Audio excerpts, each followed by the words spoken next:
Negócio na pauta de volta, continuando aqui nossa conversa sobre inflação, juros, crescimento do produto interno bruto, com os economistas e professores José Coutinho e Alexandre Brito. A queda da taxa de inflação tem surpreendido os analistas e, se não tivesse ocorrido aumentos significativos de combustíveis nos últimos meses, a queda teria sido até maior. A projeção do IPCA para 2023 já está em 4,86, ou melhor, 4,86, e para 2024 em 3,86. Esta queda está relacionada com as taxas de juros ou as situações de preço de alimento, que não é uma ação direta do governo, na opinião de vocês? Bom, o choque inflacionário que o Brasil vem vivendo, e eu colocaria desde 2019, ele não é estrutural, ele é conjuntural. Então, esse movimento de preços, seja de alta dos preços ou como a gente vê agora de baixa de preço, é tipicamente conjuntural e se deve principalmente a um fator, que é a mudança da política de preço da Petrobras. Se nós estivéssemos continuando com a mesma política de preços, a inflação estaria num patamar mais elevado do que esteve antes. Principalmente agora que a gente teve a alta do preço do barril de petróleo e o corte da produção de petróleo pela Arábia Saudita e pela Rússia. Só para lembrar, quando a gente teve a implementação da PPI, que é a Política de Paridade de Preço de Importação, o reajuste era diário e não permitia previsibilidade a quem trabalhava com o frete, né? Mas, professor, o senhor está dizendo então que a Petrobras abandonou a política de paridade internacional de preços, é isso? Em parte, ou seja, o repasse é de longa defasagem. Na verdade, se a gente for a bem da verdade, desde 2003 nunca houve um abandono da política de repasse de preços internacionais. O que havia era a manutenção de uma defasagem mais longa. No governo Temer era diário, no governo Bolsonaro passou a ser quinzenal e mensal, e no governo Lula, primeiro governo Lula, se repassava com 6 meses uma média, ou então 3 meses. Só para lembrar, rapidinho, no segundo governo Lula... Nós discutimos num capítulo anterior, quando a gente estava falando da tancagem aqui de Itaqui. Itaqui está indo a passos largos para ter uma tancagem equivalente de 150 mil barris de petróleo equivalente.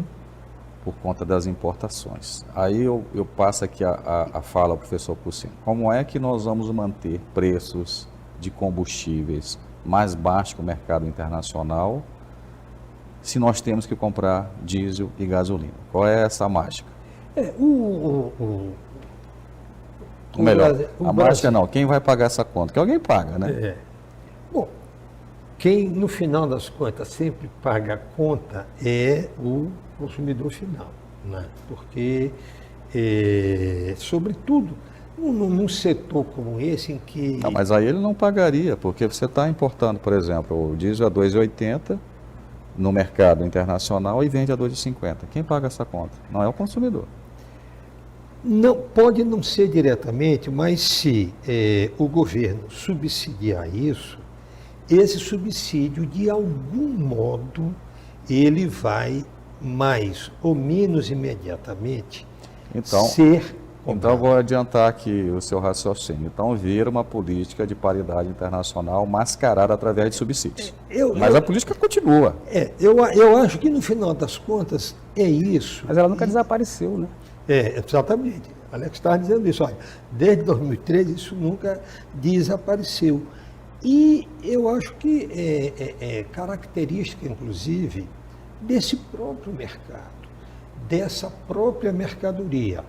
O que talvez, e aí no longo prazo, possa realmente vir a mudar isso estruturalmente, é à medida que a nova matriz energética, predominantemente de energias limpas, há quanto tempo você imagina que isso vai acontecer? Eu digo, a longo prazo, estamos falando a longo prazo, né? Como disse Keynes, a longo prazo todos estaremos mortos. Aí você teria um fator estrutural que diminuiria o peso, né, dessa circunstância global desse produto na formação dos Entendi. preços. Mas aí eu voltando aqui, professor Alex. Professor Alex, então o senhor coloca, digamos assim, toda a culpa do surto inflacionário na questão da política de preço da Petrobras? Não, eu coloco a culpa no choque conjuntural externo. O Brasil, historicamente, os choques inflacionários, historicamente, estou falando de 2, 3 décadas, são decorrência, em grande parte, de adversidades internacionais, como o choque no mercado internacional de petróleo, de commodities, e dos preços administrados do governo. Sim. Só para a gente ter uma noção do que a gente está falando aqui, para ter clareza. A energia que eu e você, que nós pagamos, o preço não é determinado pela demanda e oferta. O plano de saúde que você paga não é determinado pela demanda e oferta. O botijão de gás, o preço da tarifa da telefonia móvel ou do transporte interestadual, ou da água ou do gás, não é determinado por demanda e oferta. São preços contratuais que são indexados em sua maioria pelo IGPM, que sofre a flutuação do câmbio. A gente está falando de inflação. O IPCA, você falou de 4,86%. Você sabe quanto foi o IGPM? 24%. Ou seja, aquilo que afeta o nosso cotidiano é reajustado em cima de 24%, independente do IPCA estar caindo. Mas isso aí não é arbitrado pelas agências governamentais? Agências reguladoras. Então, o que eu estou dizendo é que os dois principais choques que afetam a inflação, um está do lado do governo, nas agências reguladoras, que são espaços de disputa de poder, e o outro é um choque internacional. Esses preços administrados, só para a gente ter uma ideia, representam em torno de 25% do IPCA, independentemente de câmbio, independente de qualquer outra coisa. A capacidade desses preços afetarem a IPCA, o IPCA é 1/4. Então ele joga a inflação para cima e joga a inflação para baixo. Bem, mas aí vamos pegar dois preços administrados aqui, que é energia elétrica. Energia elétrica, de alguma forma, se conseguiu encontrar uma fórmula muito boa, que são as bandeiras, onde você não indexa diretamente a tarifa, né? Existe uma tarifa estrutural, vamos falar em outra tarifa conjuntural. E o preço da energia acabou caindo pós o período de carestia. E o preço do petróleo internacional, até na universidade nós fizemos há uns 2, 3 anos atrás, durante a pandemia, uma simulação considerando preço de 100 anos para trás. Em que em 100 anos ele flutua, mas ele volta para o patamar entre 80 e 90 dólares. E isso aconteceu e está acontecendo. Sim. Então, essa flutuação talvez esteja acontecendo, e eu não sou nem especialista nisso, muito longe disso, estudei economia, só uma disciplina lá no curso de economia. De alguma forma, a gente não está perdendo a memória inflacionária, porque antigamente era uma grita para repassar logo tudo para os preços. Eu passei até para os senhores, antes da nossa conversa aqui, um gráfico que foi feito por um organismo internacional a respeito do preço de alimentos, né? Em todo o mundo ele explodiu. O Brasil é um dos poucos países do mundo, e diga de passagem, aí estamos falando de 3 países que estão com queda de preço de alimentos. É Rússia, China e Brasil. Dos BRICS, só a Índia está com uma elevação de preço, que tiveram um problema lá com a safra de trigo, e a África do Sul, cronicamente, com problema de alimento. Todos os outros países envolvidos estão com preços acima, e aí houve essa flutuação de commodities. As commodities agrícolas têm caído ao longo do tempo, né? Isso acabou refletindo aqui no mercado. Mas a verdade é que sempre há uma grita, né? Que quando esses preços sobem.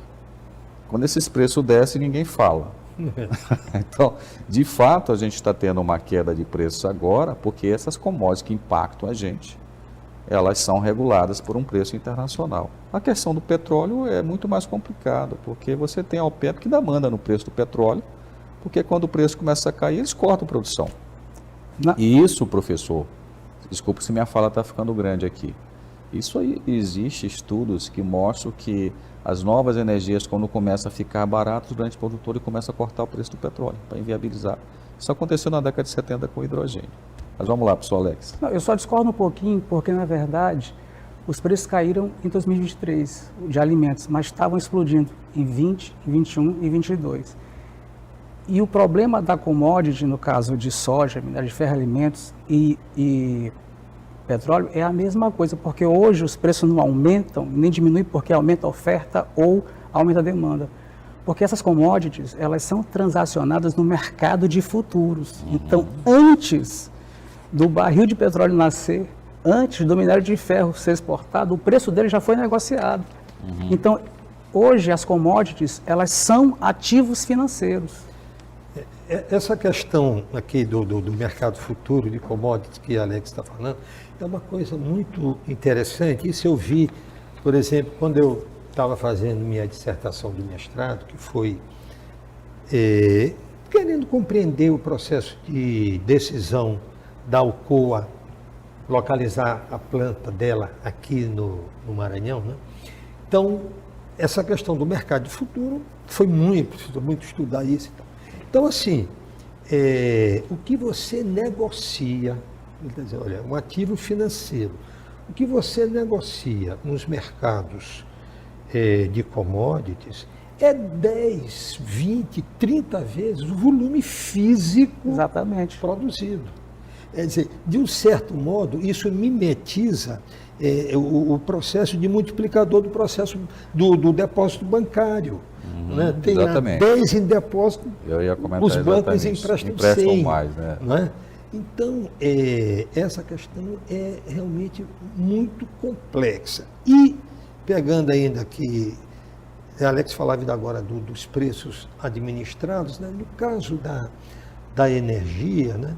Há dois itens que, no final das contas, são subsídios, né? Que é a conta de desenvolvimento energético e a outra é não sei o que, de distribuição, que é da energia solar, não é?